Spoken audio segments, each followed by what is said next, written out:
Hello hi everyone, कशा आहात सगळे? स्वागत करते मी आपल्या सगळ्यांचं आपल्या यूट्यूब चॅनलवर इन एसपी ट्युटोरियल्स. तर आज आपण पाहणार आहोत English class 1 unit number 4 lesson number 4.5 lost and found. Lost and found. Lost म्हणजेच हरवणे, फाउंड म्हणजेच सापडणे. तर सुंदर असं इथे आपल्याला पाठ देण्यात आलेला आहे, लेसन देण्यात आलेला आहे. त्या लेसन मध्ये आपल्याला छान अशी स्टोरी देण्यात आलेली आहे. चला तर पाहून घेऊया काय सांगितलेलं आहे. पिक्चरवरून आपण ही स्टोरी काय करून घेऊया, समजून घेऊया. ऍक्टिव्हिटी देण्यात आलेली आहे पहा. Look at the pictures, lessons and repeat after me. तर पिक्चर पहा म्हणलेला आहे, लिसन म्हणजेच ऐका म्हणलेला आहे, आणि माझ्या पाठीमागे रिपीट करा असं म्हटलेलं आहे. चला तर पहिला आपण स्टोरी काय आहे ते समजून घेऊया. तर येथे पॅरेट आहे. पॅरेट म्हणजेच काय, पोपट आहे. तर तो पोपट जो आहे तो स्पॅरो सोबत बोलतोय, चिमणी सोबत बोलतोय. तर पॅरेटच्या हातामध्ये पोपटच्या हातात आपल्याला एक काय दिसून येत आहे, शिट्टी दिसून येत आहे. तर इंग्लिशमध्ये शिट्टीला विसल असं म्हणतात. काय म्हणतात? विसल असं म्हणतात. तर तो पोपट त्या चिमणीला काय म्हणतोय पहा. Hi sparrow, I found this whistle, is this your. तर तो पॅरेट चिमणीला, तो पॅरेट स्पॅरोला काय म्हणतोय पहा, हाय स्पॅरो म्हणतोय. अगं चिमणी म्हणतोय तिला, आय फाउंड दिस विसल. तर ही मला शिट्टी भेटलेली आहे. विसल म्हणजेच काय, शिट्टी. फाउंड म्हणजेच भेटणे. Is this your. तर ही शिट्टी, हे जे विसल आहे हे तुझं आहे का, असं पॅरेट, असं पोपट त्या चिमणीला विचारतोय. तर चिमणी काय म्हणते पहा, स्पॅरो काय म्हणते पोपटला, no it's not, let ask the crow. नाही, हे माझे नाहीये, let us ask the crow. चल तर आपण दोघे जण मिळून कोणाला विचारूया, क्रोला विचारूया. क्रो म्हणजेच काय, कावळ्याला विचारूया. तर दोघे जण उडून जातात आणि कावळ्याकडे येतात. तर कावळे दादाला भेटतात दोघ जण, पोपट आणि चिमणी. पॅरेट आणि स्पॅरो कोणाला येऊन भेटतात, क्रोला येऊन भेटतात, कावळे दादाला येऊन भेटतात. आता पुन्हा प्रश्न करतोय पहा, पॅरेट काय म्हणतोय पुन्हा, पोपट त्या क्रोला, कावळ्याला, hi crow, is this your whistle. Hi crow म्हणतोय. हाय क्रो म्हणजेच काय, हाय कावळ्या, इज दिस युअर विसल. ही तुझी शिट्टी आहे का, असं पॅरेट त्या कावळ्याला विचारतोय. तर तो कावळा सुद्धा, तो क्रो सुद्धा काय म्हणतोय पहा, नो इट्स नॉट माइन. नाही, हे माझं नाहीये, असं क्रो किंवा कावळा सुद्धा त्या पॅरेटला आणि चिमणीला, किंवा त्या पॅरेटला आणि स्पॅरोला तेथे म्हणतो. कावळा काय म्हणाला की ती शिट्टी माझं नाहीये. तर तिघ जण मिळून, क्रो, स्पॅरो आणि पॅरेट मिळून काय करतात, उडतात आणि काय म्हणतात पहा, लेट आस्क द डक. तर तिघ जण उडतात, उडून जातात. कोणाकडे जातात, डक म्हणजेच काय, बदककडे जातात आणि बदकाला विचारू असं म्हणतात. आता तिघ जण मिळून कुठे गेले, बदकाकडे गेले. तर पुन्हा पॅरेट तेच प्रश्न करतोय पहा बदकाला सुद्धा, हाय डक म्हणजेच काय, बदक, hi duck, is this your whistle. तर हे बदका, ही शिट्टी तुझी आहे का, असं पॅरेट त्या बदकाला विचारतोय. तर तो डक सुद्धा किंवा बदक सुद्धा काय म्हणतोय पहा, नो म्हणजेच नाही, हे माझं नाहीये म्हणतोय. तर तो आता बदक सुद्धा त्या पक्ष्यांसोबत काय करतोय, निघालाय. कोणाला विचारायला, आऊलला. आऊल म्हणजेच काय, घुबडला विचारायला निघालाय. Let's ask the owl. चला तर आपण कोणाला विचारूया, घुबडला विचारूया. आऊल म्हणजेच काय, घुबडला विचारूया. चौघे मिळून कुठे जातात, आऊलकडे जातात. आऊल म्हणजेच काय, घुबडाकडे जातात. तर काय विचारतोय पहा पुन्हा parrot, high owl, is this your whistle. तर पुन्हा तोच प्रश्न इथे पॅरेट त्या आऊलला करतोय, हाय आऊल, हे तुझी शिट्टी आहे का, असं त्या आऊलला विचारतोय. आऊल सुद्धा काय म्हणतोय पहा, नो इट्स नॉट माइन. नाही, हे माझं नाहीये, ही माझी शिट्टी नाहीये, असं तो आऊल तेथे त्या पॅरेटला म्हणतो.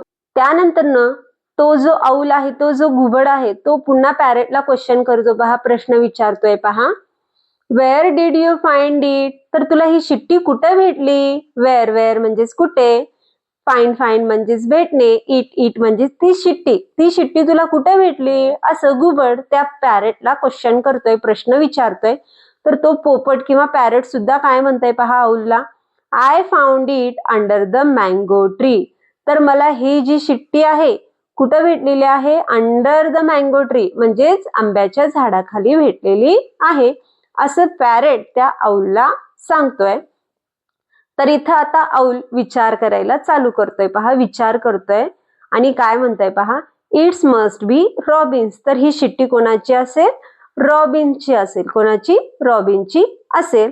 तर आता सगळे मिळून parrot, duck, crow, sparrow and owl हे सगळे मिळून कोणाकडे जातात? रॉबिनकडे जातात. कोणाकडे जातात? रॉबिन या बर्डकडे जातात, पक्षाकडे जातात. तर इथं गेल्यानंतर ना क्रो काय विचारतोय पहा, hi Robin, what is the matter, why do you look so sad. तर इथे प्रश्न विचारलं जातं रॉबिनला, हाय रॉबिन, काय झालं रे, तुझं चेहरा असं पडलेला का दिसतोय, तू उदास का दिसतोय, असे सगळेजण मिळून त्याला प्रश्न विचारतात. रॉबिन सुद्धा काय म्हणतोय पहा, I have lost my whistle. तर माझी शिट्टी माझ्या हातून काय झालेली आहे? हरवलेली आहे, असं तो रॉबिन सगळ्यांना सांगतो. तर इथं पॅरेट काय म्हणतोय पहा, पोपट काय म्हणतोय पहा त्या रॉबिनला, don't worry, look at this, is this your whistle.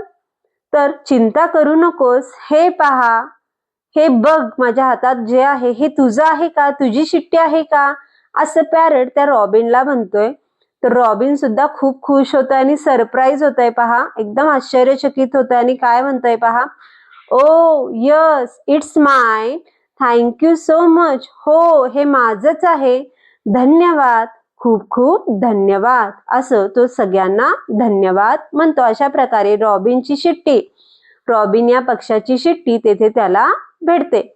तर B1 ऍक्टिव्हिटी देण्यात आलेली आहे पहा, enact the story as if you are the birds. तर ही जी स्टोरी आहे आपल्याला क्लासमध्ये काय करायचं आहे? इनॅक्ट करायचं आहे, ऍक्शन करून दाखवायची आहेत. काही मुलांना इथे बर्ड्स म्हणून उभा करायचे आहेत आणि मुलांना ही स्टोरी तिथे ड्रामामध्ये कन्वर्ट करायला सांगायची आहे.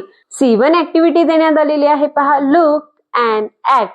लुक म्हणजेच पहा, ऍक्ट म्हणजेच तशी ऍक्टिव्हिटी करा. हाऊ डू यू फील, तुम्हाला कसे वाटते, असे इथे विचारण्यात आलेलं आहे. तर पहिल्या पिक्चर मध्ये आपल्याला स्माइली दाखवण्यात आलेला आहे. स्माइली कसं आहे? हॅप्पी फेस दाखवण्यात आलेला आहे. काय दाखवण्यात आलेलं आहे? हॅप्पी. हॅप्पी म्हणजेच काय? आनंदी. कुठलीही गोष्ट घडली, काही झालं, आपण पास झालो, कुठली तरी आनंदाची गोष्ट घडली तर आपण सगळे काय होतो? आनंदी होतो. काय होतो? आनंदी होतो. तर आपला चेहरा कसा असतो? हसरा असतो. काय असतो? हसरा असतो. तेव्हाच आपण कसा फील करतो? हॅप्पी फील करतो. तर हॅप्पीचा चेहरा कसा असणार आहे? फेस कसा असणार आहे? ते दाखवण्यात आलेला आहे. पुढे गेल्यानंतर ना स्माइली दाखवण्यात आलेला आहे, अँग्री दाखवण्यात आलेला आहे. अँग्री म्हणजेच काय? रागिष्ट. अँग्री म्हणजेच काय? रागिष्ट. जी काही गोष्ट, कोणतीही गोष्ट आपल्या व्यतिरिक्त, आपल्या विरुद्धात झाली असेल, आपल्या मनानुसार झालेली नसेल, कुठली तरी वाईट गोष्ट घडली असेल तर आपण तेव्हा रागात येतो. तर तेव्हा आपला जो फेस असतो, आपला जो चेहरा असतो तो काय झालेला असतो? रागावलेला असतो, रागात आलेला असतो. तर त्या फेसला येथे अँग्री असं म्हटलेलं आहे. पुढे गेल्यानंतर ना सॅड फेस दाखवण्यात आलेला आहे. सॅड म्हणजेच काय? दुःख होणे. सॅड म्हणजेच काय? दुःख होणे. अशी कुठली तरी घटना घडलेली असेल, त्या घटनेमधून आपल्याला खूपच वाईट वाटलेलं असेल, आपण खूपच दुःख झालेलं असेल, तर त्या घटनेमध्ये आपण खूप दुःखी होतो, तेव्हा आपण सॅड फील करतो. काय करतो? सॅड, दुःखी होतो. तेव्हा आपला चेहरा काय झालेला असतो? दुःखी झालेला असतो. तर इथे आपल्याला सॅड फेस इथे दाखवण्यात आलेला आहे. पुढे गेल्यानंतर ना स्केर्ड फेस दाखवण्यात आलेला आहे. कुठला? स्केर्ड म्हणजेच काय? भित्रा. स्केर्ड म्हणजेच काय? भित्रा. म्हणजेच अशा काही गोष्टी घडलेल्या असतात ज्यामध्ये आपण खूपच भीत असतो, किंवा रात्रीच्या वेळी, किंवा म्हणजे भयानक चित्रपट वगैरे पाहत असाल तर त्यावेळेस आपण खूप भीतो. तर त्यावेळेस आपला चेहरा कसा झालेला असतो? भित्रा झालेला असतो. तर त्याला इथं स्केर्ड फेस असं म्हटलेलं आहे. तर अशा प्रकारे ही ऍक्टिव्हिटी मुलांना इथे आपण समजावून सांगू शकतो. D1 ऍक्टिव्हिटी देण्यात आलेली आहे पहा, listen and read. Listen and read. Word pyramid. Word pyramid म्हणजेच काय? शब्दांची इमारत. शब्दांची इमारत. कशी शब्दांची इमारत तयार करायची आहे ते आपण पाहून घेऊया. पिक्चर मध्ये आपल्याला रोज दाखवण्यात आलेला आहे, गुलाब दाखवण्यात आलेला आहे. तर पहिल्या फ्रेज मध्ये आपल्याला फक्त 2 वर्ड्स दाखवण्यात आलेला आहे. अ फ्लावर काय म्हणलेला आहे? फूल म्हणलेला आहे. तर या फ्लावर मध्ये काय ऍड करण्यात आलेलं आहे? रोज ऍड करण्यात आलेला आहे. काय? अ रोज फ्लावर म्हणलेला आहे. तर रोजचा कलर कोणता आहे? रेड आहे. तर त्याच्यात काय ऍड झालेला आहे? पुन्हा रेड हा वर्ड ऍड झालेला आहे. तर अ रेड रोज फ्लावर. हळूहळू एक एक शब्द काय करायचं जायचं आहे, तर आपल्याला वाढवत जायचं आहे. त्यालाच वर्ड पिरॅमिड असं म्हणतात. तर एका मागोमाग इथं एक एक शब्द काय करण्यात आलेला आहे? वाढवण्यात आलेला आहे. जसं की a flower, a rose flower, a red rose flower, अशा प्रकारे शब्द वर्ड्स इथं काय करायचे आहेत? इन्क्रीज करत जायचे आहेत, वाढवत जायचे आहेत. पुढील पिक्चर मध्ये आपल्याला दाखवण्यात आलेला आहे हॅट, टोपी दाखवण्यात आलेली आहे. तो सुद्धा त्याच प्रकारे वर्ड पिरॅमिड सारखाच आहे. पहिल्या याच्यात अ हॅट म्हणलेला आहे, सेकंड मध्ये अ राऊंड हॅट म्हणलेला आहे, थर्ड मध्ये अ रेड राऊंड हॅट म्हणलेलं आहे. थर्ड पिक्चर मध्ये आपल्याला दाखवण्यात आलेला आहे होम, अ होम. सेकंड मध्ये दाखवण्यात आलेला आहे अ बिग होम आणि थर्ड वन मध्ये काय सांगण्यात आलेलं आहे? A big sweet home. That after fourth one दाखवण्यात आलेला आहे बलून, अ बलून म्हणलेला आहे. सेकंड फ्रेज मध्ये अ ब्ल्यू बलून म्हणलेला आहे आणि थर्ड फ्रेज मध्ये काय म्हणलेलं आहे? A small blue balloon. अशा प्रकारे वर्ड पिरॅमिड येथे आपण प्रिपेअर करू शकतो. तर अशा प्रकारे आज आपण lesson number 4.5 lost and found हा लेसन पाहिलो. तर व्हिडिओ आवडल्यास लाईक करा, शेअर करा, सबस्क्राईब करा. पुन्हा भेटूया असेच अनेक व्हिडिओ घेऊन. Bye bye.